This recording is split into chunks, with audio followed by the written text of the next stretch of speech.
The second method in large sampling is z-test, that is difference of mean. When one sample, that means only one sample along with the means are given, then we go with single mean method.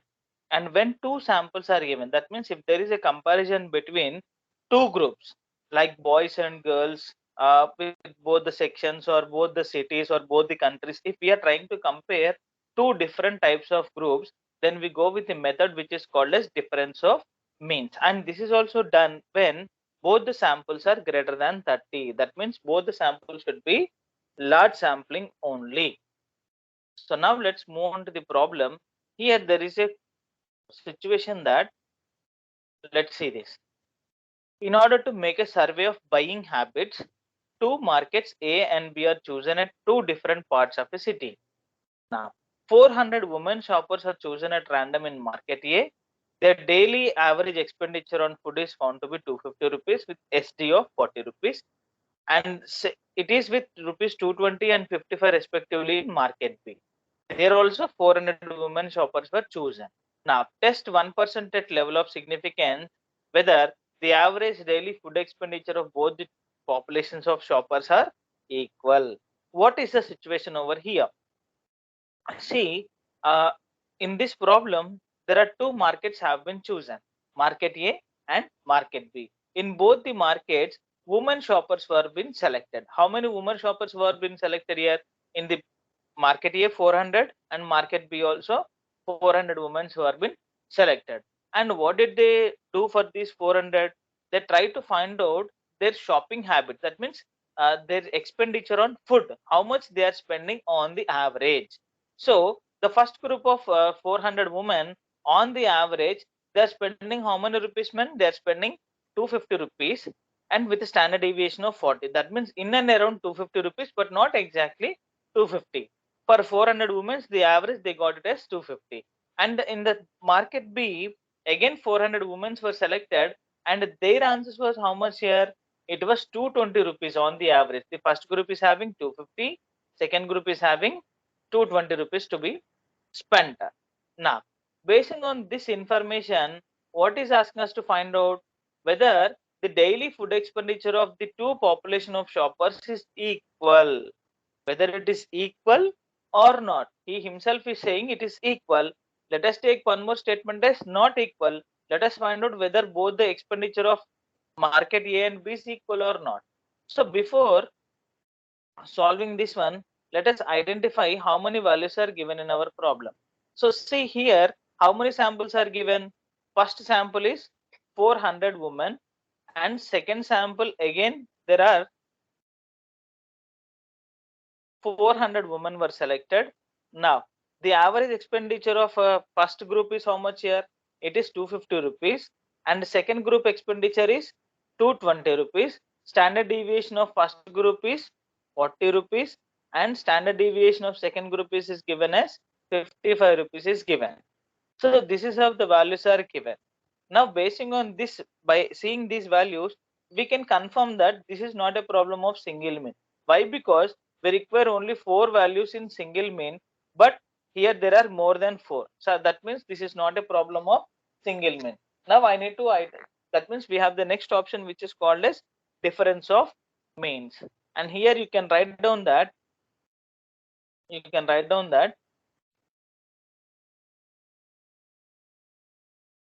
n1 comma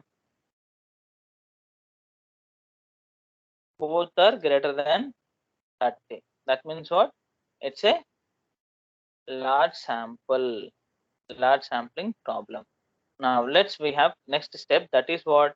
Step number 2, null hypothesis.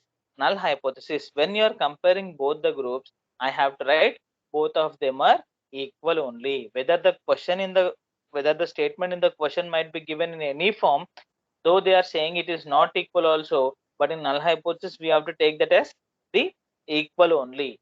Why basis? See, because if I wanted to find out whether boys are performing better or girls are performing in the better in the same class, see, if I say the statement, first statement, if I have my conclusion that girls are performing better, then boys will not satisfy with my statement, right?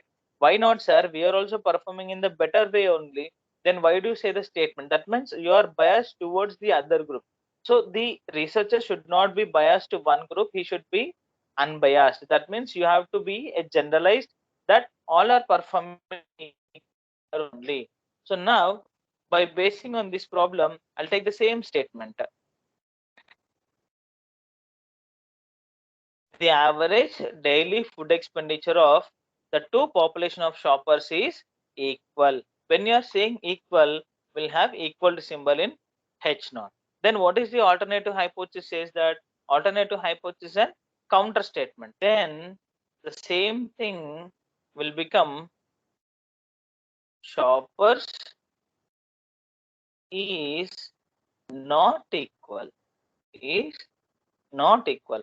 If in the problem, if he's saying that the first group is spending more than the second group, first group is spending more than the second group, then we write the statement in different way.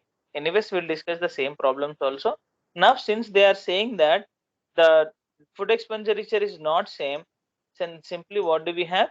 We have not equal to symbol here. Mu1 is not equal to mu2. Immediately we write which type of test is that one. Not equal to means what? It is two-tailed test problem. Unless until we do not know which type of test, we cannot find out our tabulated value. Now moving on to the level of significance. Now the value of Z tab at what percentage? In this question they were given as 1%. Let us consider 1% LOS for two-tailed test. Just now we have identified it is of two-tailed test problem. Is what is the answer here? 1% two-tailed test. Answer is 2.58. It is 2.58. Now we are done with the fourth step. Let us move on to the fifth step. What is the fifth step here? See, in the single sample we have written since a single sample is given, but here we were given two samples. So we do write the same thing. Two samples where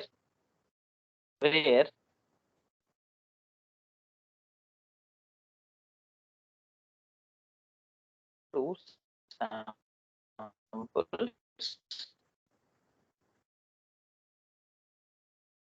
along with their means are given, comma, we use large sample difference of means. See here, since two samples are greater than 30, that is how I'm writing here large sample.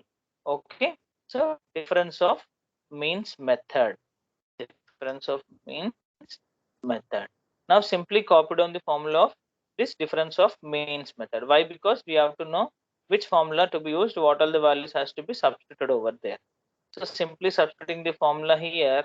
See, these are the 6 values which are required by me. See, x bar, y, x bar, x1, x1, x2 or x, y. We can consider in any way. Both the sample means are given, standard deviations are given, and sample sizes also given. Let us substitute them in our calculator. That means in our formula. So then we have zcal is equal to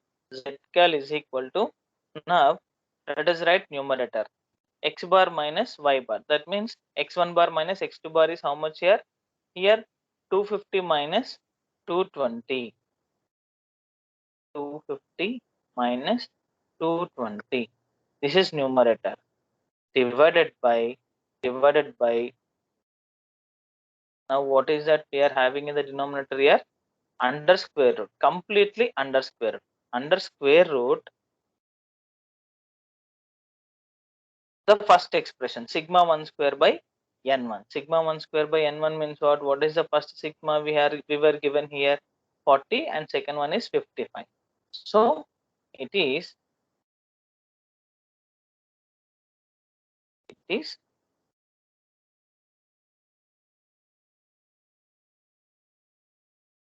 40 square. 40 square is 400 right close plus again Second one is 55 square divided by 400. So this is our denominator. Finally, what would be the solution of the problem here? 250 minus 220, it is 30 on the numerator. 30 divided by, so 40 square by 400 plus 55 square by 400 under square root.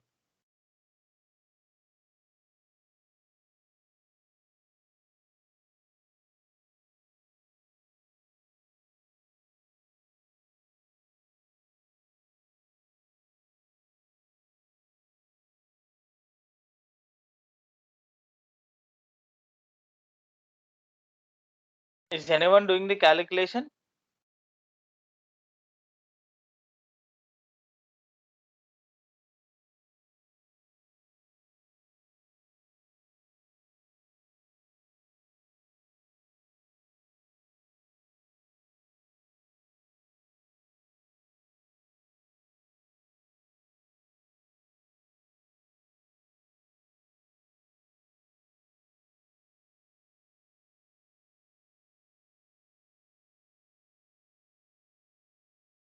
No one is doing the calculation, man. 6.31, sir.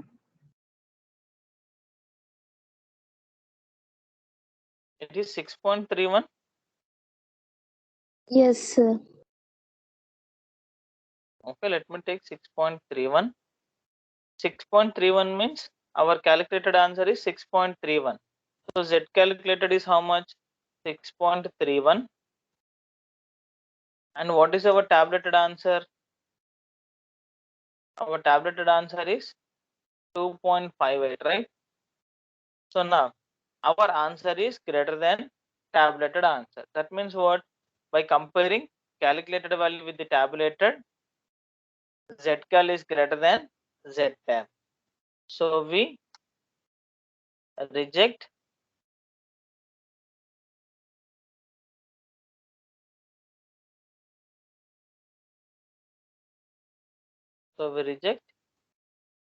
H naught. So rejecting H naught means what? We are accepting alternative hypothesis. So what is the statement of this one here? So finally, what is the conclusion of the problem? So the average daily food expenditure of both the populations are not equal. This is the statement of alternative hypothesis. Okay. So this is how we find out the answers for each and every problem.